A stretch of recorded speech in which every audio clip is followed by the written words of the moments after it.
Hey guys, it's Tuesday, and this is normally when I do something more snarky, more controversial. I can't bring myself to do it this week. There are issues going on. Yes, I kind of covered one of them yesterday in a gentler way. And the reason I put that on Momo Monday instead of Tantrum Tuesday, whether it be Tata's Tuesday or whatever. I wanted the tone of that to be more contemplative and less angry because, as you see here, of what's going on in Texas right now.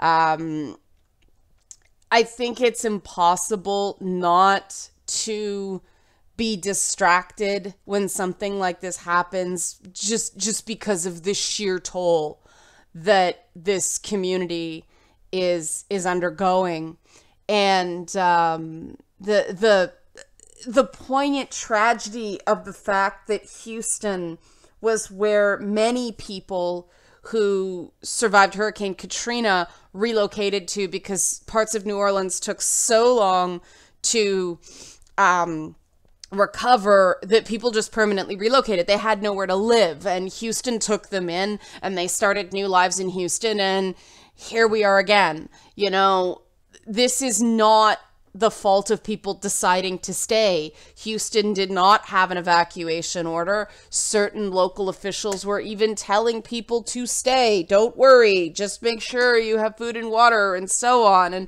these people were really misled. And it's almost, I've heard some theories that Houston is a too big to evacuate thing because you're evacuating 6.5 million people. How do you do that? Well, if you have to, you do it, but that's neither here nor there.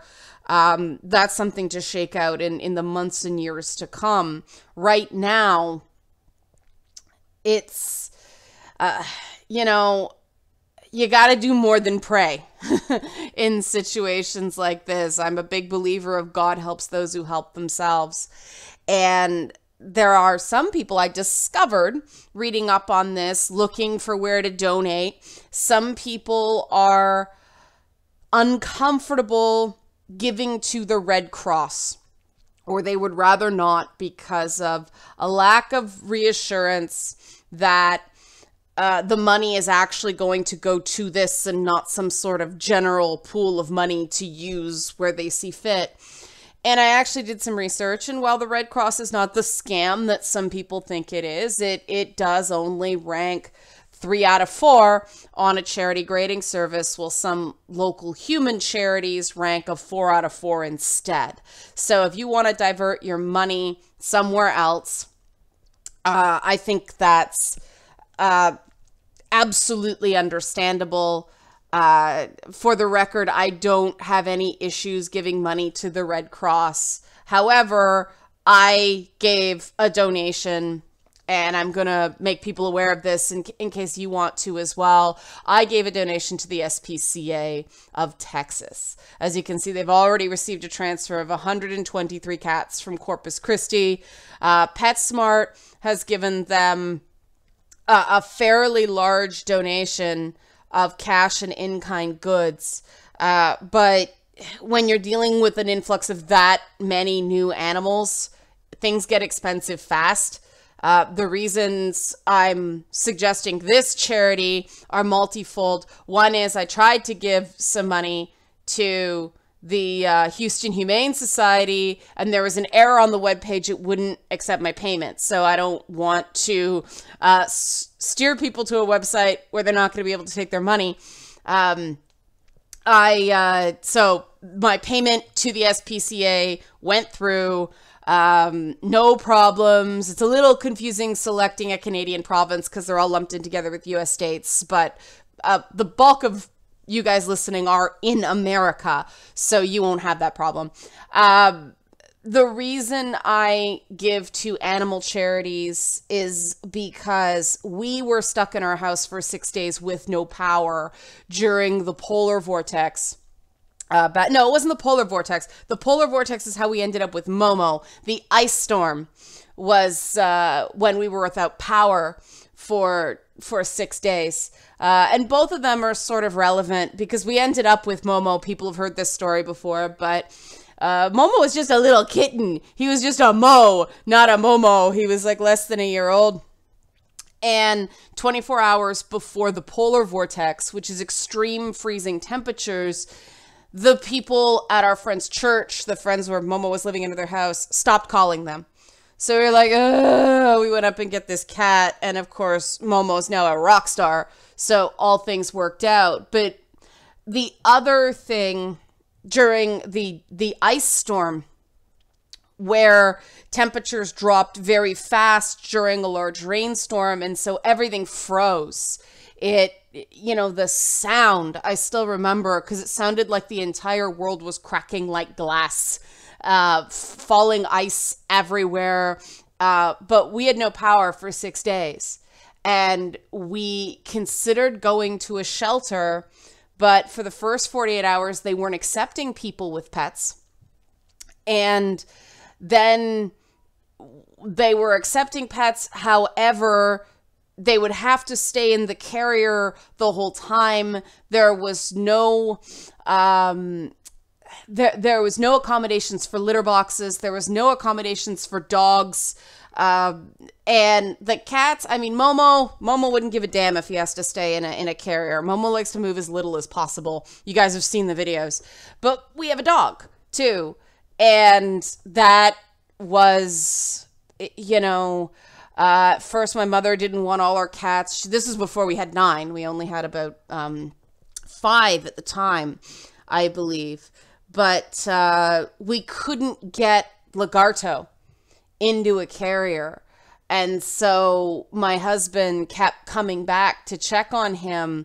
But you can't abandon your animals in these situations. And some people are, because they're not given a choice. And I think it's ridiculous that human shelters don't accommodate for animals because of the sheer amount of pet ownership in the US and Canada right now. It's a reality. And the idea that, just don't care about your animals, that their lives are worth less. I think there's something wrong with people who think that way. And so this is a element of charitable giving that really gets short shrift. Unfortunately, there's a certain amount of short-sightedness about how important things like pets are to people who have survived tragedy. I mean, any, ex-military with a therapy dog can tell you it's a lifeline. Pets are members of people's families, and it's really important, not just from an emotional level, but in terms of public health. Animals are incredible survivors, especially cats. And if you force them to go feral, they will. They will do what it takes to survive.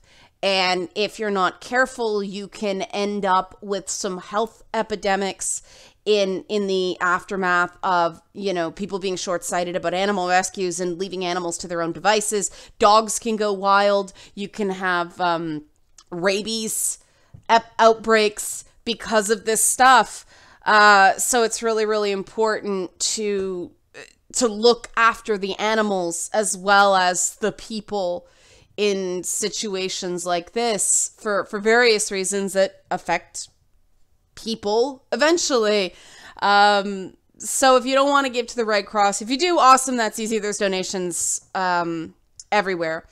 But if you want to give to the SPCA, I will include a link below. And again, I'm only recommending this instead of the Houston Humane Society because the payment went through. I don't know if the Houston Humane Society's been inundated. I want to believe their site crashed because they have, so much money coming in that they can't handle it. Fingers crossed. But the link's in the description box. The donate button is here.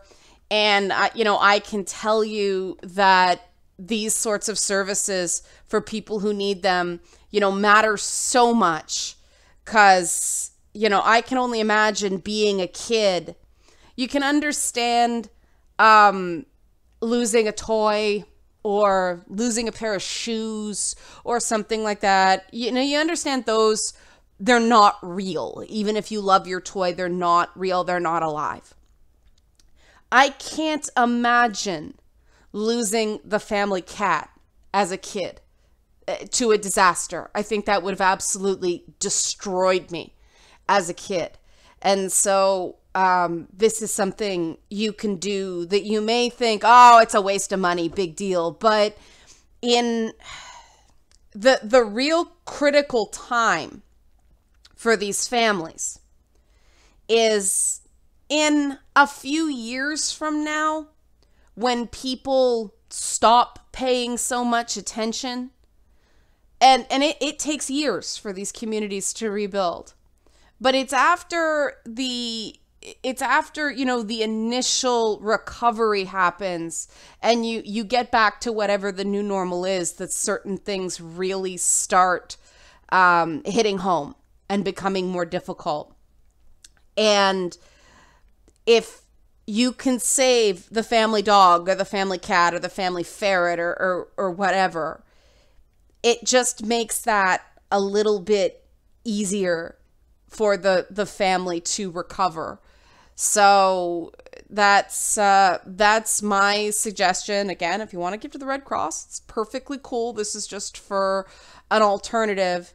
And I'm also trying to make people aware of there are certain undervalued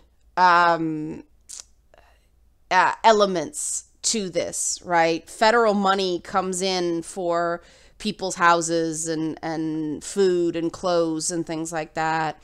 I don't know how much federal money is, spent on Rover the family dog. So that's my piece. That's today. I just can't think of anything more worth talking about today. All the stuff that is going on in gaming right now. It's important, but it's not the most important thing right now. And I think that keeping that sense of perspective is important, because I think that one of the things that gaming analysts, coverage, YouTubers, so-called games press, something like that, miss is perspective on things. Okay? Thanks for watching.